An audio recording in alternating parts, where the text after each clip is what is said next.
Firm action తీసుకుంటే తప్ప ఇక్కడ ఇవన్నీ కూడా ఫుల్ స్టాప్ పెట్టలేం. I want to go very clearly. నేను ఒకసారి అప్పీల్ చేస్తున్నా ఆల్ ఇండస్ట్రియలిస్టులకి, మీరు కూడా ఈ రెడ్ కేటగిరీలో ఉండే ఇండస్ట్రీస్ అన్నీ మీరు జాగ్రత్తలు తీసుకోవాలి. మీరు మాకు కూడా గవర్నమెంట్కి కానీ ప్రజలకు కానీ ఇండస్ట్రీ రావాలి, ఎంప్లాయ్మెంట్ కావాలి, వెల్త్ క్రియేట్ చేయాలి. అదే సమయంలో ప్రజల సేఫ్టీ కూడా ఈక్వల్ ఇంపార్టెన్స్ ఇవ్వాలి. అందుకే ఆల్ ఇండస్ట్రియలిస్ట్ని ఈ మీటింగ్ ద్వారా నేను పిలిపిస్తున్నాం. ఇమ్మీడియట్గా మీరు సేఫ్టీ మెజర్స్ అన్నీ మీరు ఇంటర్నల్ ఆడిట్ చేయండి. ఇంటర్నల్ ఆడిట్ చేసుకొని తద్వారా మీరు ఏమేం చేయాలో ప్రికాషన్స్ తీసుకోండి. మేము కూడా డిపార్ట్మెంట్స్కి అందరికీ ఆదేశాలు ఇచ్చాను.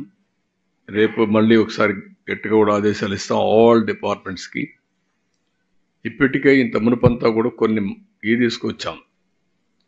ఎన్ఫోర్స్మెంట్ ఏజెన్సీస్ అన్నీ ఒక కామన్ ప్లాట్ఫామ్ మీద తీసుకొచ్చాం.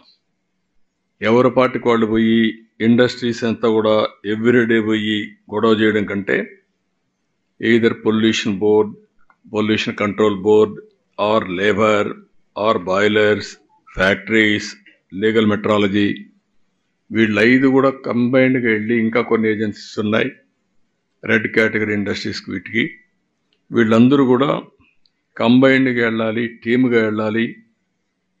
అది కూడా సిస్టమ్ డ్రివన్ సెలెక్షన్ వీళ్ళు చేయడానికి వీలు లేదు. ఆ రోజు మేము పెట్టింది అవి కూడా అనలైజ్ చేయమన్నాను ఇండస్ట్రీస్ సెక్రటరీని. ఒక సిస్టంలోనే వస్తుంది, ఎవరు అడిగే పని లేదు. వాళ్ళు పోయి చెక్ చేస్తారు. చెక్ చేసిన తర్వాత రిపోర్ట్ ఇస్తారు 24 అవర్స్లో. అవి కంపైల్ చేసి మళ్ళా సిస్టంలో పెట్టాలి.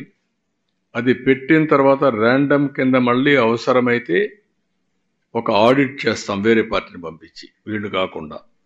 అలాంటి చేసి ఇండస్ట్రియలిస్ట్కి ఎవరికి ఇబ్బంది ఉండకూడదు. అదే సమయంలో వీళ్ళు ఎక్కువ డబ్బులు సంపాదించాలి అనే ఉద్దేశంతో అసలు సేఫ్టీ మెషర్స్ ఫాలో కాకపోతే మాత్రం చాలా ప్రమాదం వస్తుంది. అందుకే ఈ సంఘటన ఒక ఆధారంగా తీసుకొని ఒక ఎంక్వైరీ కమిటీని ఇస్తున్నాను, high level committee. They will go through total scrutiny. ఈ ఇండస్ట్రీలో ఏమేం జరిగింది, ఏమేమి ల్యాప్సెస్ ఉన్నాయి. ఈరోజు నేను చూశాను ఇండస్ట్రీలో ఉండే అవకతవకలు కూడా, వాళ్ళకుండే ఇబ్బందులు కూడా. ఒకతను ఇండస్ట్రీ పెట్టాడు, అతనికి ఉండే ఆర్థిక ఇబ్బందుల్లో కానీ వాళ్ళకుండే దీంట్లో ఇంకొక పార్ట్నర్ తెచ్చుకున్నారు.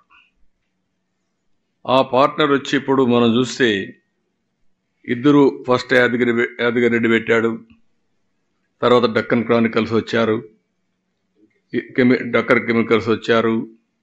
డక్కన్ కెమికల్ వచ్చిన ఇద్దరిలో గొడవలు వచ్చాయి. వాళ్ళ గొడవలు కూడా దీనికి రిఫ్లెక్ట్ అయ్యే పరిస్థితి వచ్చింది.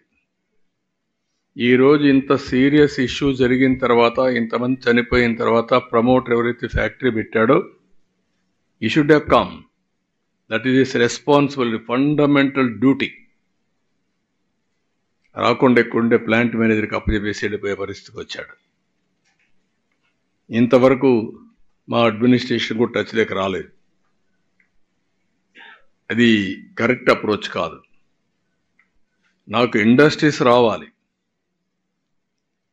అదే మరిగా ఇండస్ట్రీస్ని గౌరవిస్తాం. మీరు కూడా బాధ్యత తీసుకోవాలి.